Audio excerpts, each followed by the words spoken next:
This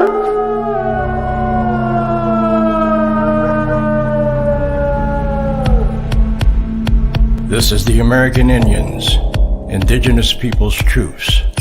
Justice for all, the most dangerous show on media anywhere.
OCO and greetings. I'm Jay Winter Nightwolf, and this is Jay Winter Nightwolf Live.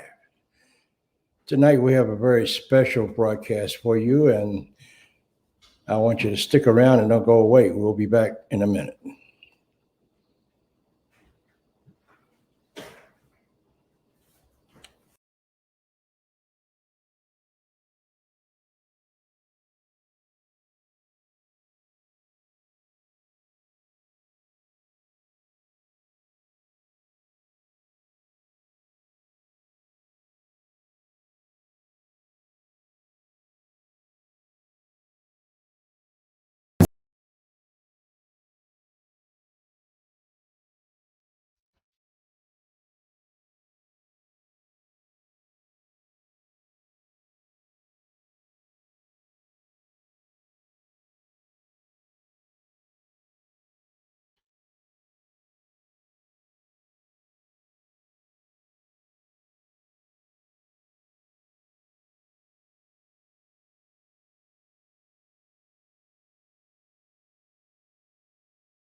Welcome back. I have several. I would like to pause for a moment to acknowledge the traditional stewards of these lands that we reside on, and especially their ancestors, descendants, and all indigenous people who live here now and have lived here forever on this land that we call Turtle Island. How's everybody out there doing? Okay. And I want to say hello, Antoinette, hello, Jamil, and there's going to be a whole bunch of other people seeing that. I have some news for you tonight. My news person could not make it. She's somewhere stuck in traffic, but if y'all pray with me, maybe I can do it. The first article is a Navajo woman has been picked to head the Humanities Endowment. A Harvard University scholar will be the nation's first Native American to serve as the chairperson of the National Endowment for the Humanities, if she is confirmed by the Senate. Washington. President Joe Biden on Tuesday announced his picks to head the National Endowments for the Humanities and the Arts, tapping a Harvard University scholar and an Arizona State University professor to oversee the federal agencies. If confirmed by the Senate, Shelley Lowe, who is the executive director of Harvard University's Native American program, will be the nation's first Native American to serve as chairperson of the National Endowment for the Humanities. She is a citizen of the Navajo Nation and grew up in Ganado, Arizona. Maria Rosario Jackson, if confirmed, will be the first African American and Mexican American to serve as chairperson for the National Endowment for the Arts. Jackson is a professor at the Herberger Institute for Design and Arts at Arizona State, where she also holds an appointment in the Watts College of Public Service and Community Solutions. I am so happy to see the diversity in positions of power and authority that President Joe Biden has picked. The next news story is about Deb Haaland moving forward on priorities for Indian country. When President Joe Biden nominated me to be the U.S. Secretary of Interior, I felt the profound importance of what that moment meant for indigenous peoples in our country. Representation matters when people whose communities have been underrepresented and oppressed are at the decision-making table. We can develop solutions that benefit all of us, says Deb Haaland. I'm proud to be part of an administration that recognizes and trusts that my life experiences can inform policymakers in an effort to correct the mistakes of the past and help to create a future for our ancestors would be so proud of us. With humility and gratitude, part of my role at the department is to be a megaphone for tribal issues and bring indigenous representation to the highest levels of government. Native Americans, Alaska Natives, and Native Hawaiians have been pushed for this kind of representation for over hundreds of years. There is so much work to do. She also says, during my time in the U.S. Congress, in response to what I heard from Indian country, I made the missing and murdered indigenous peoples' crises a priority and passed a Not Invisible Act, the Savannas Act. Now, with the formation of a new missing and murdered unit and the launch of the Not Invisible Act Commission, the Interior Department is leading the way to implement these landmark laws. And she further states, I am a daughter, a mother, a sister, and an auntie. I understand what loss of a loved one to this kind of violence would mean. As we continue to work on the crisis that face Indian country, one priority is to make sure the federal government recognizes that the long history of forced assimilation has contributed to the trauma and disparities that exist in our communities. And I'm wishing her the best. Now, something I've been talking about for years. The National Museum of the American Indian is finally getting a grip on it. The National Museum of the American Indian event, Black Indigenous Youth, Advancing Social Justice. The museum is celebrating Indigenous Peoples Day with a free virtual event. Advanced registration is required. The news release says, how are Black Indigenous youth working to advance social justice? This Indigenous Peoples Day program highlights youth of blended Black and Native heritage who use art, activism, and policy to advance Black and Indigenous solidarity and affect positive change in their communities. This event is moderated by Amber Starks, African American in Muskogee Creek. The panelists include Joy Spear Chief Morris, she's an African American, Kenai Blood Tribe, Kyle T.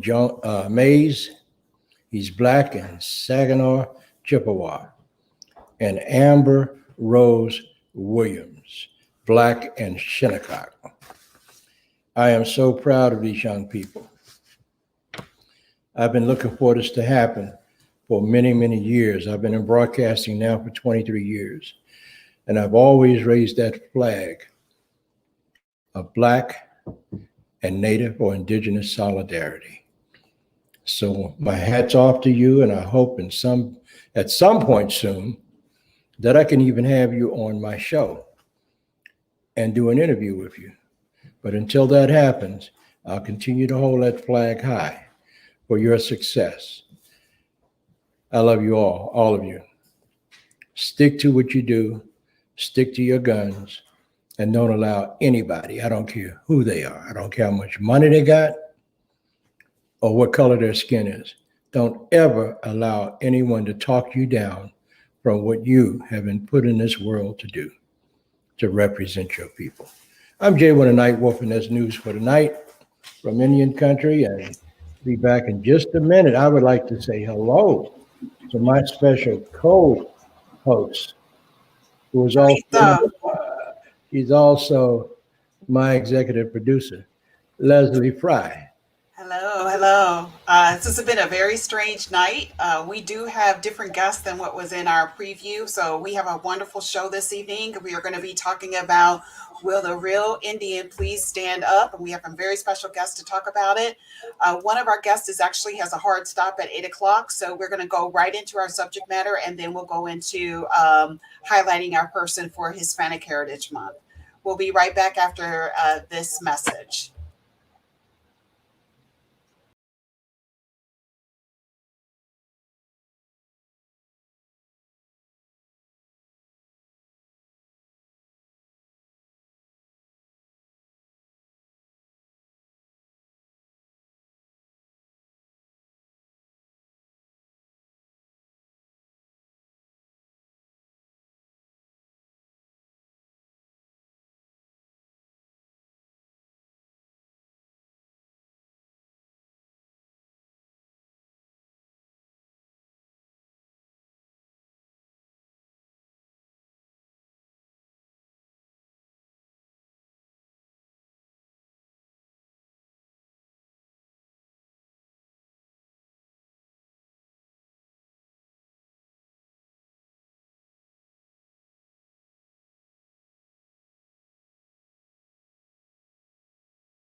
Hello, everyone. Hello, welcome back. Greetings. Okay, we've got Leslie Fry, my executive producer of my television show. She's Black in Choctaw. I've got Kimberly Knight. And Kimberly is Black in what tribe? Yes, so my family's lineage is Eastern Band Cherokee, Halawassaponi, and Tuscarora. Hello, everyone. Greetings. Okay. And I've got my Greetings. good friend, Chief Lovell Eagle Elk from North Carolina. Who are your folks, Lovell?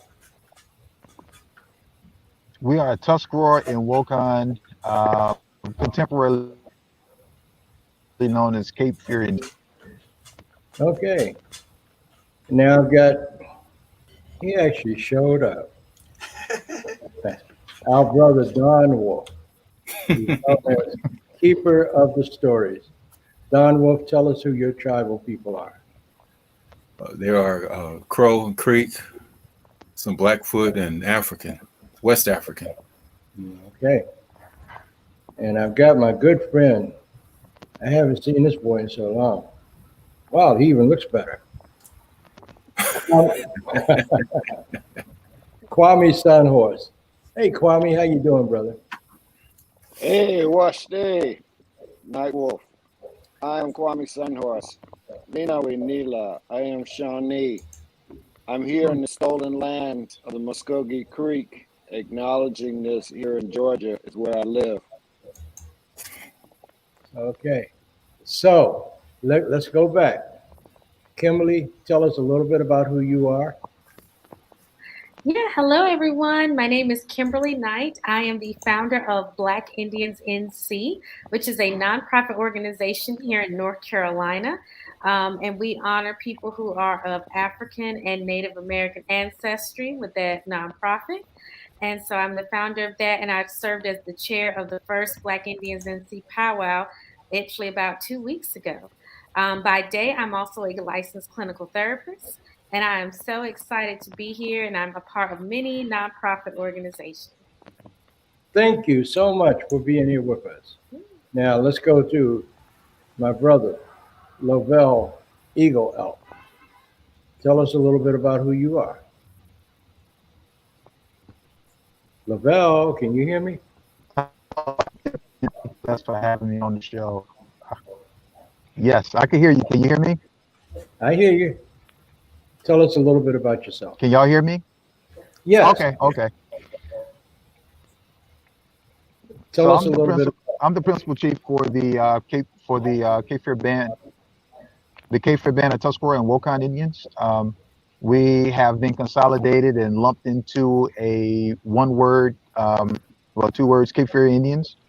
That's what we're known by as well. I'm in law enforcement, 5th degree, black belt. I have various disciplines in martial arts and a massage practitioner, language activist, and an actor. And I'm still evolving as we go on. So, life has a lot in store. We're currently preparing for our harvest gathering next week on the 16th. And this weekend, we're having our homecoming. 2019 was the first time in 300 years we as a tribe stepped foot back in our home county. So we are moving and grooving, and Creator has a lot in store for us. Thank you. Thank you.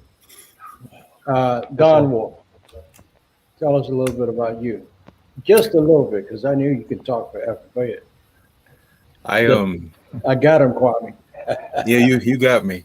There's a number of things, but in particular, I do a lot of ceremonial work with in the Black American community among gang members and other youth who need the ceremonies to help them. And I've done a lot of work with very young or middle-aged killers, and it's difficult, but it's something one of the things I really enjoy doing, and why I came to live during this lifetime. Okay.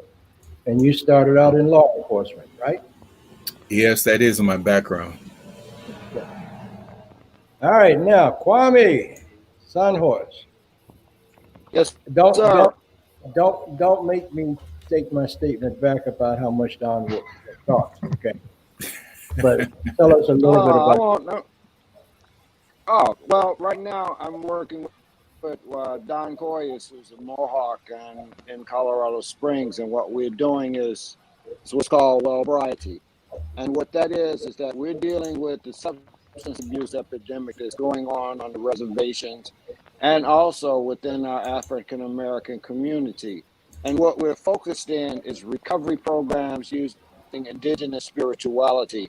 And I've been trained in the seven sacred ceremonies of the Lakota Nation, which if you would go to this book, Sacred Pipe, you would learn and read all about the seven sacred ceremonies of the indigenous people.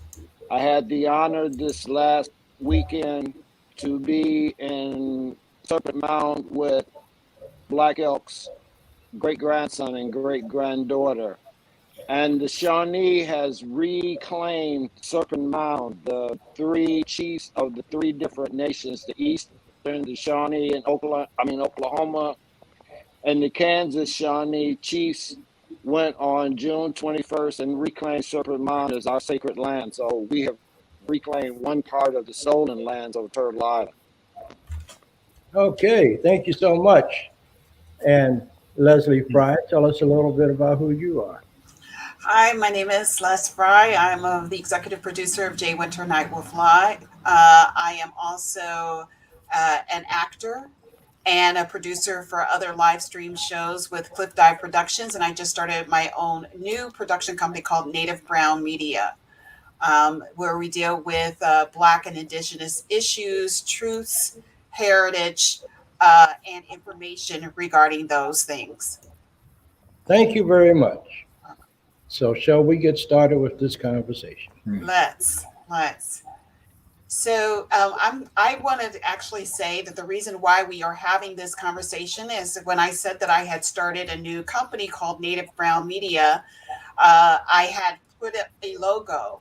The logo represents me as a person who has roots here in Turtle Island of African and Indigenous heritage.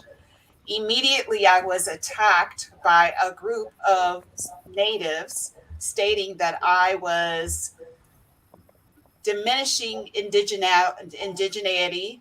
I was worse than colonizers because I was trying to prove that my Blackness was here first before my indigeneity, and that I was diluting the indigenous population by promoting a so-called agenda, and that I was worse than the white people that had taken it away from us initially.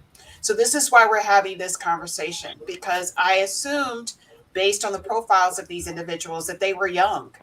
And if our youth are already thinking this way and believing that there is no such thing as an intersectionality between Black and Indigenous, but they can believe that there's an intersectionality between white and Indigenous, we have a problem here. A very serious problem.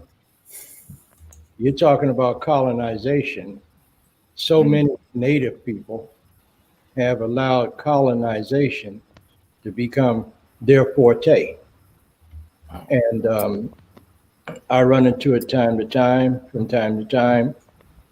I repel it, but I try to educate them and let them know that 85 to 90% of all Black people born in America also have native blood. And they get real upset about that. Well, you know what? That's your problem. It's not my problem, because I know the truth. Yeah. Mm-hmm. One of the things that they did say also was that I needed to accept that I don't have native blood, that I need to accept my European and Black ancestry and just go with that and stop trying to prove that I have native blood.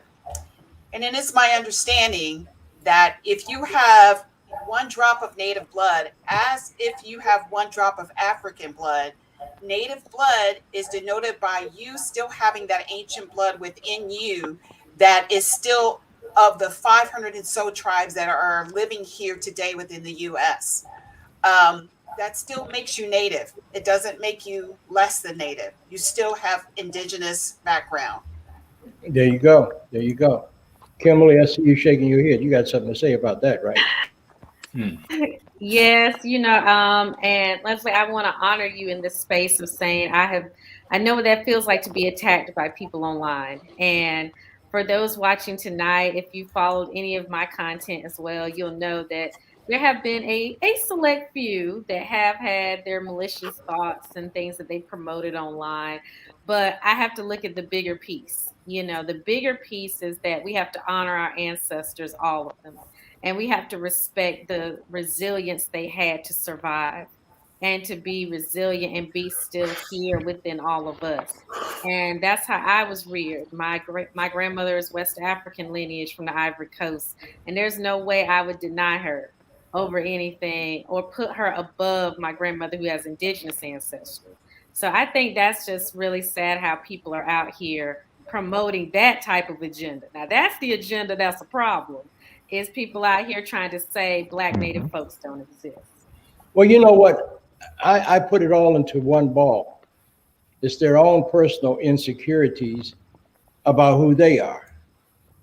I want them to step forward and prove who they are. And then we can have a conversation. If you don't want to do that, shut up, because I don't have time for that mess. Lovell, your thoughts on this? Lovell? I think when we stand up and we reclaim our history, yes, can you hear me? I can hear you, yes. Yeah. Okay. When we reclaim or proclaim who we are, it calls them to, No, go ahead, keep talking. I think it causes them to question their own, I think it causes them to question their own indigeneity. You know, just like Leslie, like Kimberly, I'm being attacked. It could be the same group of people. It seems like they're stalking me. They have, they're screenshotting everything. They're going into my JED match, and they even have my kids, my grandkids, over the internet, and they're probably watching this right now, and they're probably going to add this to their file. But I don't care. We have to teach. We have to do this. Teach our kids who they are, because everyone else. We have to level the playing field. Yes. Okay. We have to level the playing field, and one of the things I teach my children, when people try to make you into something that you are not, that should really get under your skin. If somebody's trying to make you into something, that is because they totally disrespect you. They think you're ignorant, and you're that nigger that they want you to be. No, you have to stand up. You have to. If you don't assert who you are, they will insert who you are. That's right. And I had one of my cousins. He's an elder. He said that it is our right to go out and reclaim our history, reclaim our heritage, reclaim our bloodline. You can't erase it. We're not going anywhere. You just have to deal with it. I can't agree with you more. I cannot agree with you more. Don Wolf, you had to put up with some of the same mess, right? I've had some of that. One of the profound things that bothers me about this generation is the shallowness of their backgrounds. These are not thinkers, and they don't study. And when they open their mouths, it's very easy to see all the holes there. And every once in a while, that's where I go, because I'm going to sound like my father, but I've told them, I said, you cannot stand in front of me if you haven't done the thinking and the reading that's there, because the scholarship that's there is enormous. And for them to come and lay these accusations at the feet of their elders, for one thing, is wrong, and it's disrespectful. But it also shows all of their lacks.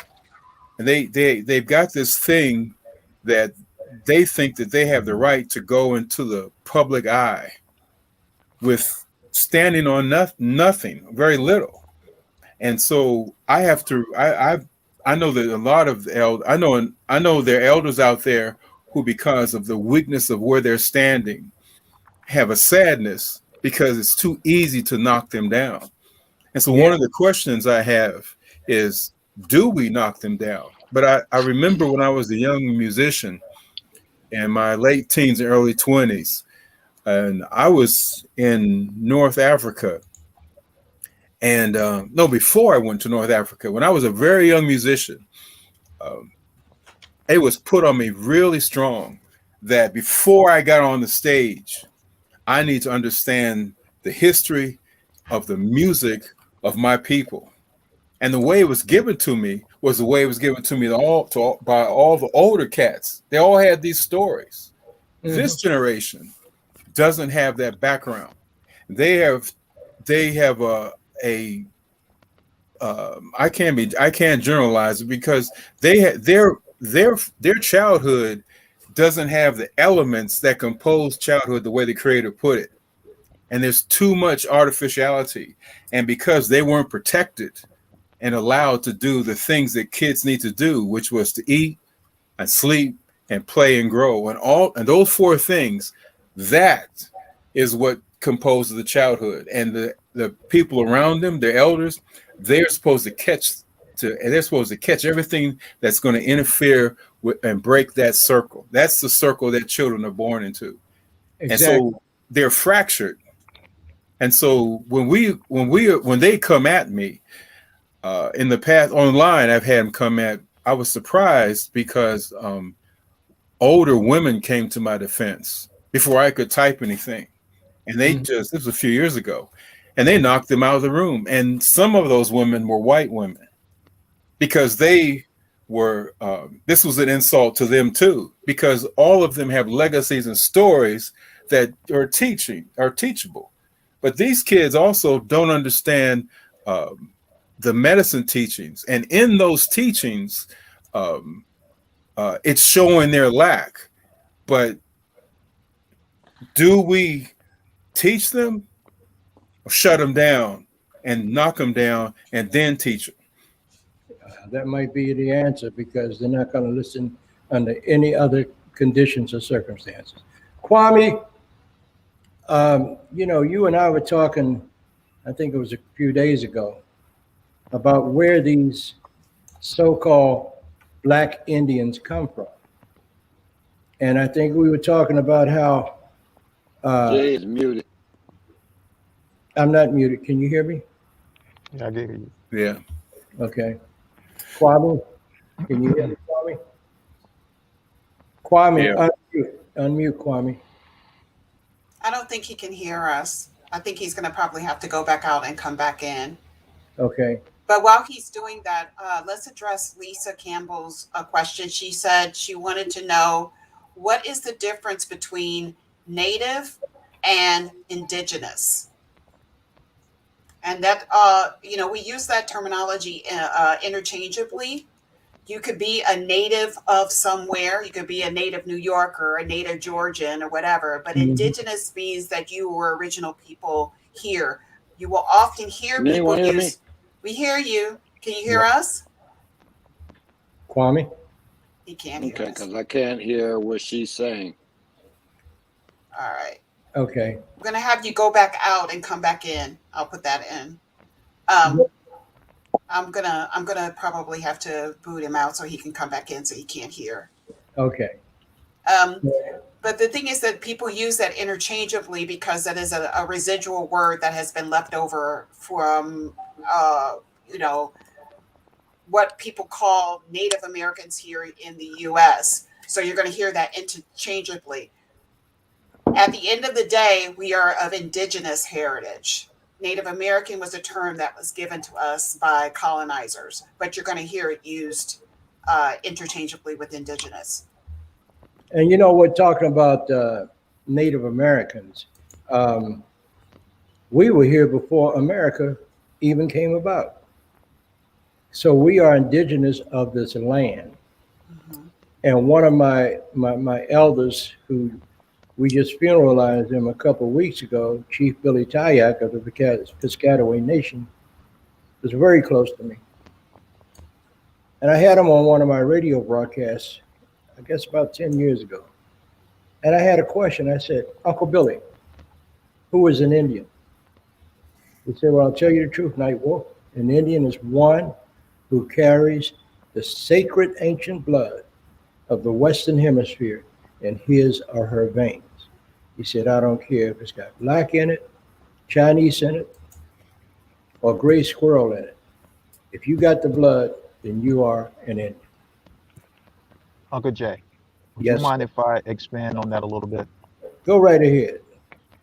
I notice a lot of people get bent out of shape over words that we didn't create.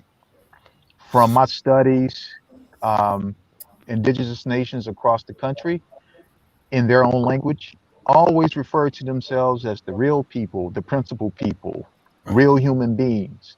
The word indigenous, the word native, Indian, Aborigine, all of those terms, we did not create them, No, we but didn't. they became legalized in the system. So certain words we have to use because they are illegal. Indian is a legal term, you know. And people, when you use the word Aborigine, you think of Australia. If Right. you look at the maps of the 1500s, it says American Aborigine, and then black. You know, yes, black is a color. Black is actually an umbrella term, and Uncle Jay and everybody, um, Turtle Gang kind of got me on this path for looking into that because he said black is a culture and experience, and the more I thought about that, I said, okay, so yeah, it is black. You know, as far as a culture, it's dance, hip hop. You know, music. It's R&B, gospel, Negro spirituals, artist graffiti, clothes, urban wear, slang.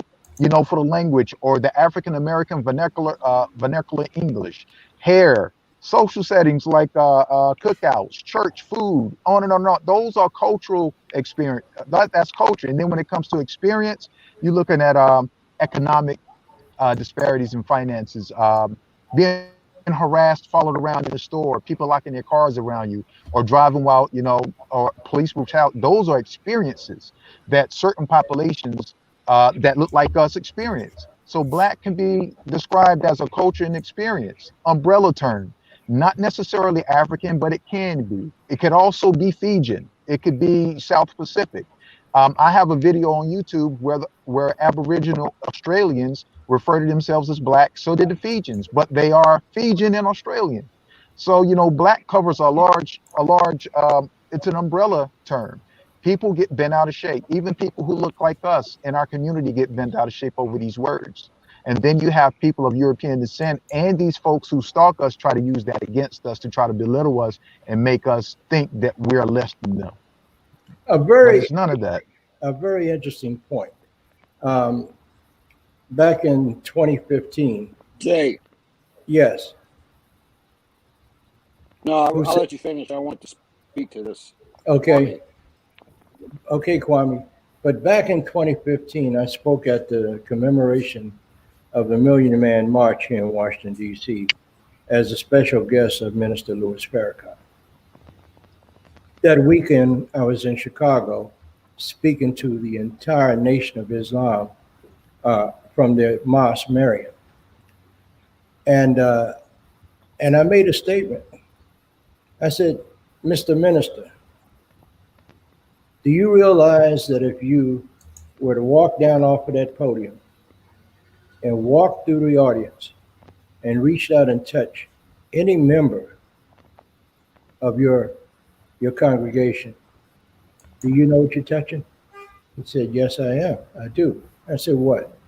He said, I'm touching a black person with native or indigenous roots to America. I said, well, thank you very much. So it's, like I say all the time, it's not about the color of your skin because that don't determine anything. Or the color of your eyes. That don't tell you who you are. Or the texture of your hair. That don't tell you who you are. My grandfather would always say, it's not about any of that. He said, it's about how you treat my heart. And that tells you who you are. Go ahead, Kwame. And I'm listening to everyone share on this, and it's a very important topic because the thing that we're trying to do is define what someone else has said that is their definition of who we are not and who we are. The part is that English language is the only language that has an army and a navy. The English language is the only language that has an army and a navy, because everywhere that you see English, their ships brought in the people, they brought in the missionaries, then they brought in the army that changed the original mother tongue of the people of that land. This is what we're looking at. There's an excellent book by Jeffrey. It's called We Survived Genocide. And the part that we're looking at is that this is a cultural genocide in which they're doing by what Dr. John Henry Clark used to always say: you define a people by land, history, and culture. And these are what the tools that we are looking at is: how do we look at our culture? How do we name ourselves? How were we matriarchal and got switched into patriarchal? Because this is how we define the nations that were in this land. Because what we originally started off in this land was, and I'm trying to show the books because the people who are talking, all this talk need to read. And this is about the Mississippians, the mapping of the Mississippian shattered zone.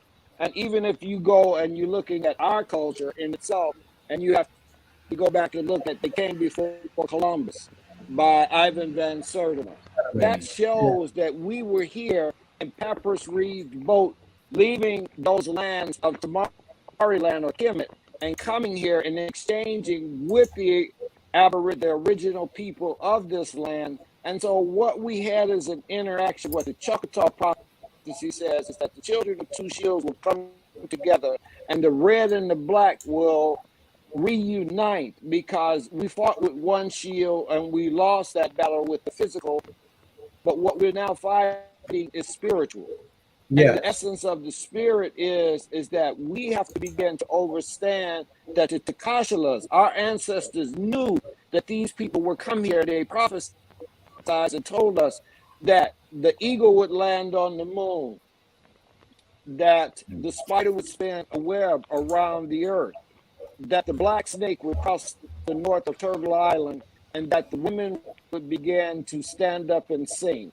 And we have seen all four of these prophecies, because what you just showed, when you showed those three women appointed by Biden, is what is now the women standing up and they're singing to save us, because it's through the women. Even this government that was formed, Congress and Senate, by our ancestors, two longhouses of the men and the women. That's right. So we've got to understand our truth, and half truth is a whole lie. And if you want to believe a miseducation, because somehow or the other you thinking AI is smarter than DI. AI is artificial intelligence, DI is divine intelligence. We have always knew the divine, the power greater than us was the creator, walk and conquer. Those ones in which we call on were our ancestors, the Takashalas that we say in Lakota. Those ancestors that now guide us today for this same reason. And what you just shared about, this is an excellent book. And what you talking about, Killers of the Flower of the Moon. And this is the new moon of the Libra. But that's how the FBI got started, because they were killing the people of Oklahoma, the millionaires that had discovered oil and was taken, and they were coming in killing. And this process of genocide has not stopped. No. Well, let me ask all of you a question, because I really want to get Kimberly's thoughts on this. There was something you put up on the screen from Harold Moran. Can you put it up there for a second? He said the problem is that white people won't admit they are not pure-blooded people. Yeah. There's no pure blood anything. No, it's not. And they talk about the full bloods. Come on, give me a break. Well, we had somebody on here we had our fireside chat. Mm-hmm. Let me just pull Kwame up because he's showing another book. Mm-hmm. But we had somebody on our fireside chat last week We're that still was here. upset. Yes, that was upset that I said that there was no pure blood anything. And she said, you know, you're not even talking about the Inuits or the Alaskan natives. And I said, they're not pure blood either. Here's the thing. You may not be pure blood because you have been married into or have DNA of another tribe, but that does not make you pure blood. There is no such thing. Pure blood is a terminology that was created during the Dawes Roll. That's right. So you cannot, by blood quantum, and pure blood are all terms that they use to define us and our indigeneity. If we were Indian enough to be going to Oklahoma and having land, this is what that was about. These are all terms that are colonizer terms that we have been using and throwing back and forth to identify us as something that we are not. And that was our terminology, right, Kimberly? That's right. And that was where we were about community and family, about connection. It was not about blood quantums and looking at those things. It was totally different than that. And I think people have to realize with colonization, it was such a horrific event of a series of events of how different aspects of different indigenous tribes were colonized in various ways, as well as then you added the component of chattel slavery.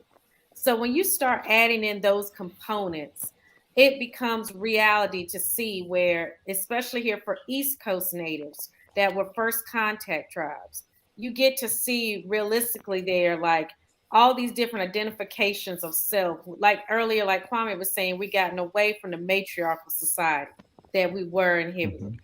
And it's really sad. And it's really sad that people take offense to and use terminology to describe things that oppressed us. And, you know, thinking that those terminologies and those things, saying words like blood quantum, or are you getting your certified Indian degree blood card? Or are you getting this, you know, particular document to prove yourself? No other ethnic background has to do this much proving of themselves and documentation wise. And we know it's because land and money is tied to it. But yes, that's what I was gonna add to that, and that's why I'm making a documentary about it. I love that. Go ahead, Kwame. What were you gonna say?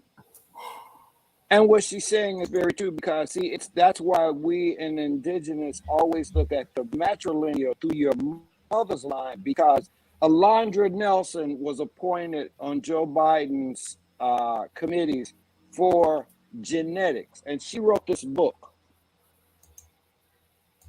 because it's about the DNA, the social life of DNA, and what it deals with is race reparations and reconciliation after what?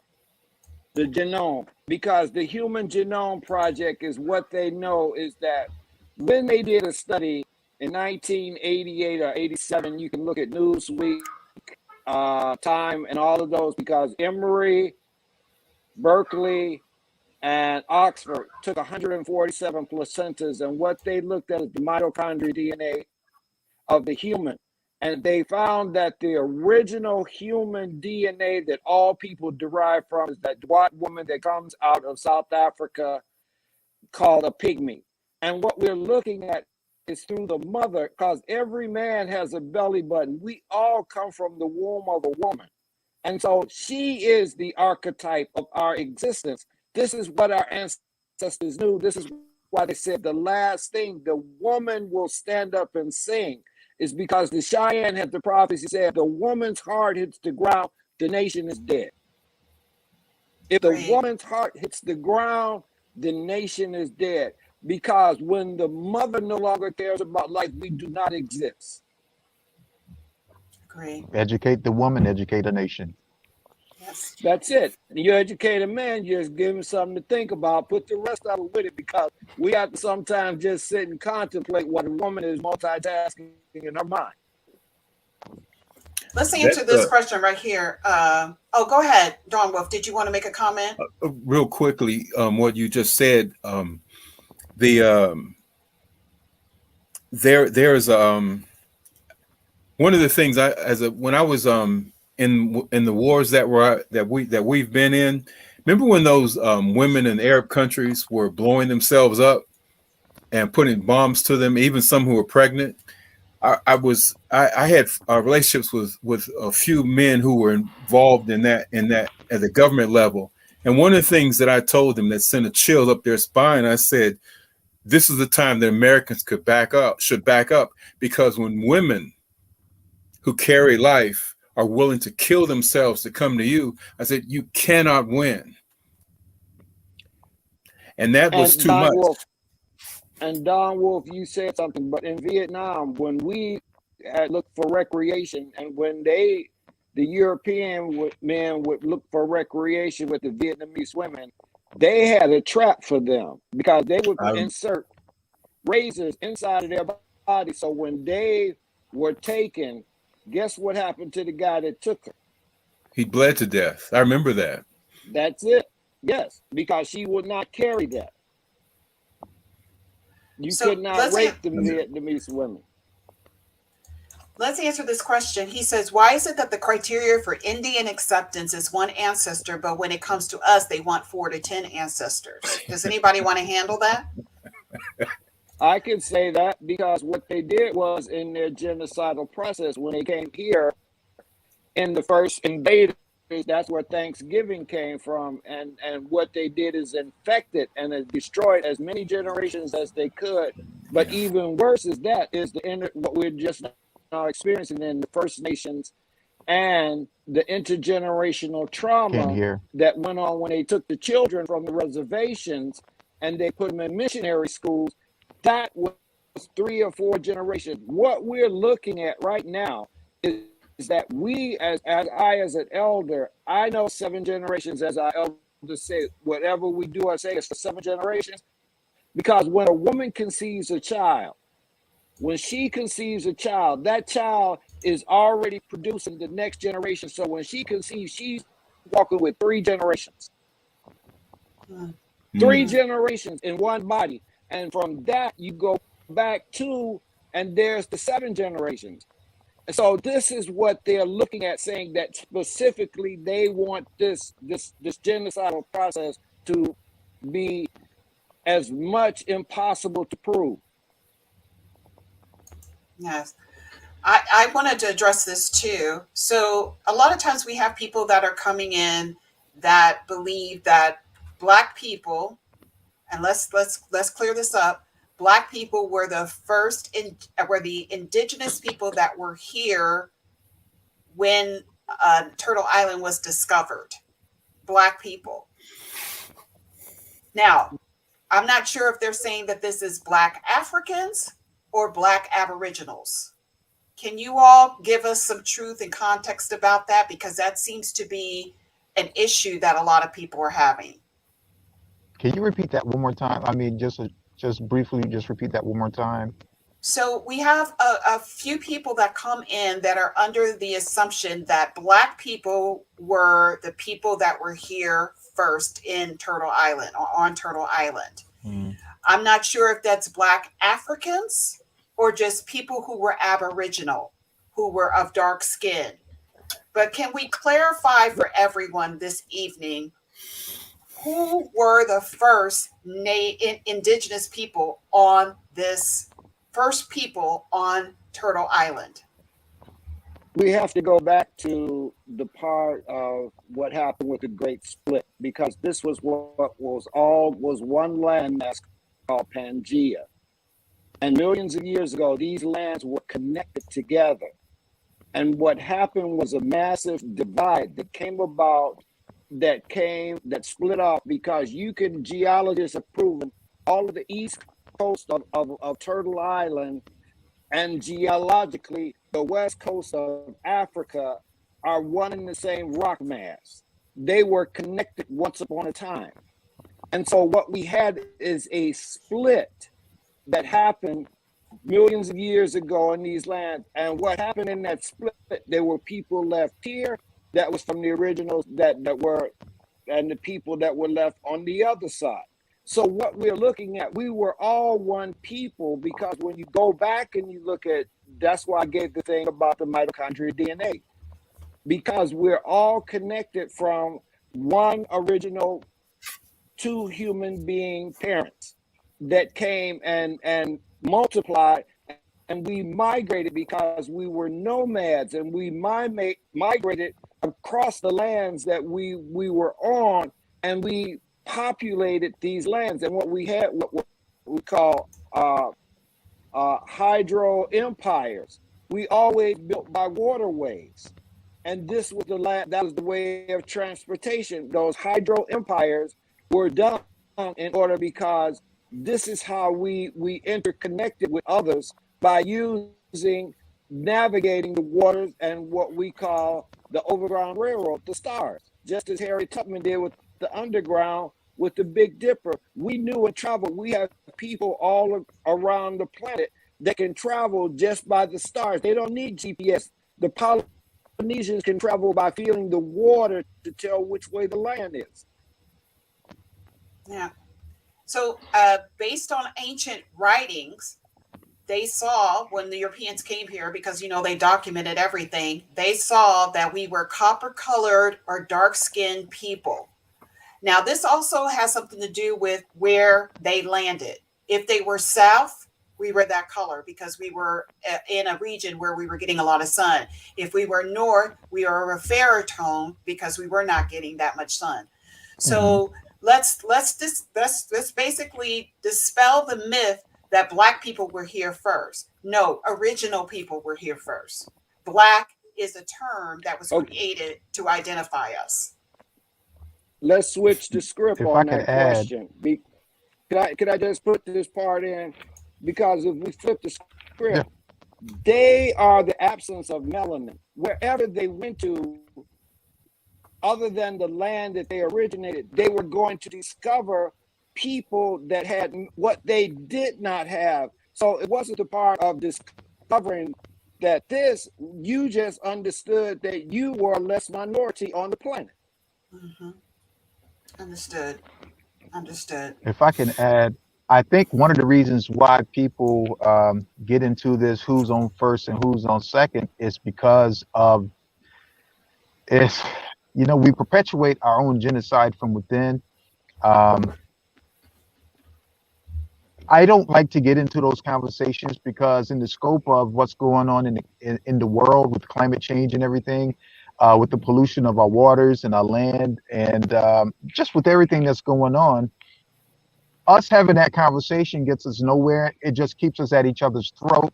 And when I speak about, if we start talking about complexion, phenotypes, and all that, I always refer to my family, my people in the region. I never try to impose that on anybody else. I'm not an expert in Lakota history, Apache, none of that. I don't know the families there. I know my families. Now, you just mentioned about the early records. That was Giovanni de Varanzo down in the Cape Fear region. He described the folks there, Chief Wakusa, and all of my folks right there in Seabreeze, right there at the mouth of the ocean, were described as looking like Ethiopians. He went on further to say that they didn't have long hair, but according to today, you're supposed to have straight hair all the way down to your waist, where according to 1525 to 1500s, they didn't look that way. They looked like me, actually. And I'm not pure because I have an Irish grandfather, but I'm not Irish, but I can claim I have Irish ancestry, So those records describe them as looking like Ethiopians, basically having a similar phenotype. In the 1700s, I know everyone here is probably aware when they outlawed Indian slavery. Well, the colonists here found a little loophole. So, okay, we don't have any Indian slaves anymore. We have Negroes. Well, how were they able to do that? It's because the two people look the same. They look the same, and it's in the colonial records. Just real quick, and I'm not going to keep because I know I don't want to take up too much time. Anytime anyone came over here to explore, the scribes had to take notes to send it back to the crown to prove that they weren't crazy. And we did find the riches and everything that we told you that that was in the New World, to prove that, so they could continue to get finance. So they sent that information back about the fruit, the peppers, and the land, the landscape and everything. They included how the people look too. and they look like Ethiopians. They said they had broad features and angular features, hair not too long, tied behind their back. Behind their head, like grandma used to do my sister's hair, you know. Yeah. So Yeah. And let's and yeah, here's the thing that's was our identity as people who are original people of Turtle Island also took its death during the census. If you appeared a certain way, you were classified as a certain way. You know, our who we are as people of color in this country went through many terms: mestizo, mulatto, yes, quadroon. You know, we went through many, many terminologies until our census started changing and it's saying Negro and Black. Me being of Choctaw heritage, my grandfather he was termed as mulatto on the census. 10 years later, they put him all Black. And he was only termed mulatto because he had a Choctaw mother and a white father. This is the thing. He appeared a certain way, and because he was married to a Black woman, a woman who appeared to be Black, they just identified him by association. So the death of us, what you're saying about the genocide of us by terminology, has been happening all along.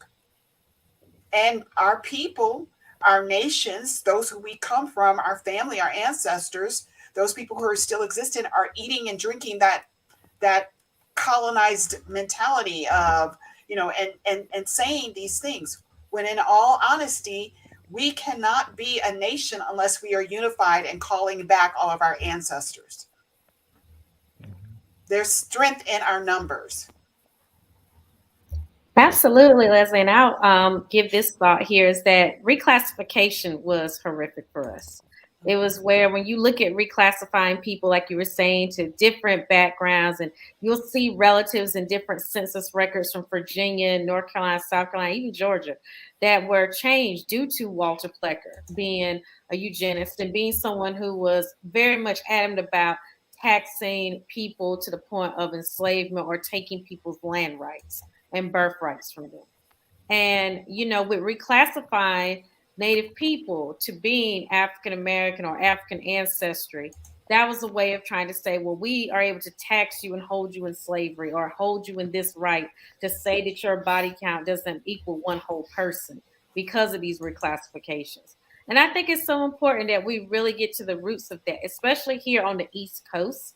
I think that's something where that history needs to be talked about more openly and publicly. That's why I applaud, you know, panel discussions like this.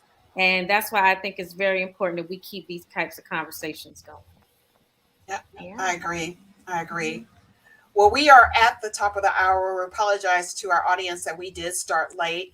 And because this discussion has an overwhelming, a whoppingly group. I'm telling you, this is probably one of the biggest numbers I've had come into one of our discussions. We are going to continue this discussion and have a part 2 next Wednesday. And that's going to be followed by our fireside chat, which is the 3rd Wednesday of the month. So if I can have all of you all come back, and maybe even when our audience comes back, come back with more questions and we can discuss this. And tell your friends, your family to tune in, because it's important that they know who they are and how tied we are to this land. Despite everything that has happened in this country to us as people of color, we are still tied to this land, and we are to be the keepers and caretakers of this land. So please join us next week when we continue this discussion. Can I have you all back next week? Yes. I'll be back. Okay, and Elder Nightwolf just came back in. They had a power outage, so let's bring him in real quick to say goodnight. Thank you all for being patient. We had a blackout over here. Yeah. Oh my goodness. I hope it gets better. Yeah, me too.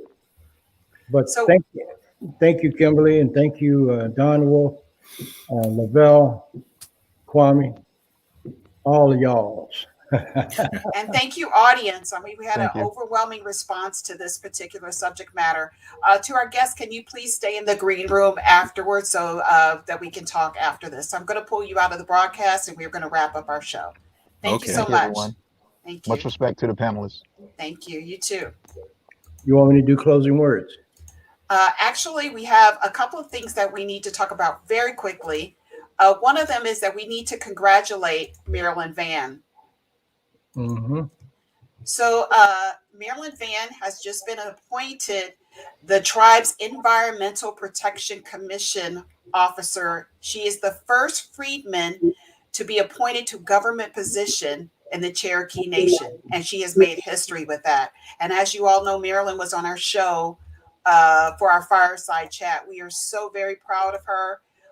She is keeping that. Yeah, we're very proud of her. We can't. She deserves that position, and she's changing history right now as we speak. Just like Deb Haaland. Yep, exactly. And just like Kwame said, that these women are going to be coming up and singing songs. And this is the beginning of our prophecy. I've been knowing Marilyn over 30 years. I love her to death. That's my buddy. Me too. Love her too.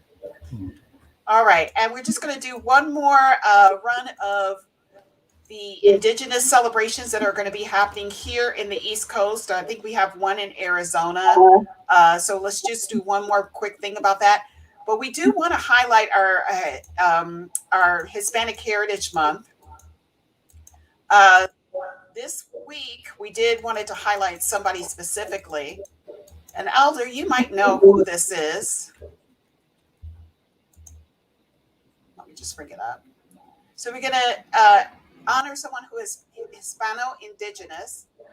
And that man is by the name of Abel Fernandez. Yeah, I know Abel. Yeah. Okay, so if this generation doesn't know who Abel Fernandez is, he was born in Los Angeles, California. His mother was Yaqui and his father was a native Mexican. He was an American actor who played in movies from 1953 to 2002, but he is best known as being federal agent William Bill Youngfellow on the series that ran from 1959 to 1963 called The Untouchables.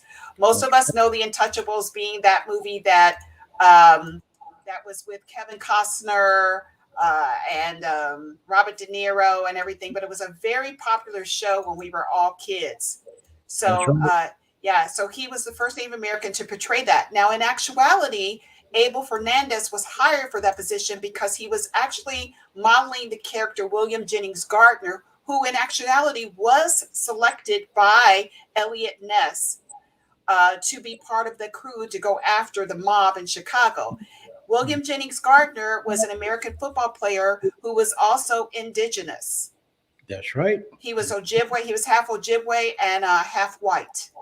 Right. And he was born in North Dakota. So we wanted to highlight him specifically today, Mr. Abel Fernandez. And this actually is right now William Jennings Gardner and the real Elliot Ness. But we wanted to highlight them. This was their arch enemy number one, Al Capone. Yeah, exactly. So thank you, Abel Fernandez, for representing our culture in so many ways. Absolutely. And with that said, let me have you close out, and then we'll end with our events that are happening within Native country for Indigenous Day. So let's go ahead and have you close out. I would like to thank everybody for tuning in tonight. We really appreciate you. We love you. And we would like for you to subscribe to our show. And when you subscribe to our show, they have a category there that says like the show. I had a good friend of mine on, I think it was last week, Arthur Red Cloud. And while Arthur Red Cloud. Uh-oh. I think his power just went out again. So Arthur Red Cloud is actually going to be back on our show during Indigenous Peoples Day. He is going to be supporting a march in Washington, D.C. this coming Indigenous Peoples Day. And so he will be on the show talking about that march and the importance of why we are marching on Washington, D.C. So more to come on Arthur Red Cloud. Elder Nightwolf is also going to be supporting him in some other events in the future. So we're definitely going to be speaking to him and those people who are organizing these particular events. With that being said, see you all next Wednesday here at 7 o'clock Eastern Standard Time. Please go like and subscribe to our show. A few of you asked how you could reach Elder Nightwolf to have him come on and guest the show. Please reach out to him at jwinternightwolf@gmail.com. That's the best way to reach him. Or you can just reach him via Facebook on our Facebook page. If you're not subscribed to our Facebook page, please do so. Or you can do so at Cliff Dye Productions or Native Brown Media. Thank you, you all. Have a wonderful Indigenous Peoples Day celebration. And please go out and support your community during these events. Take care.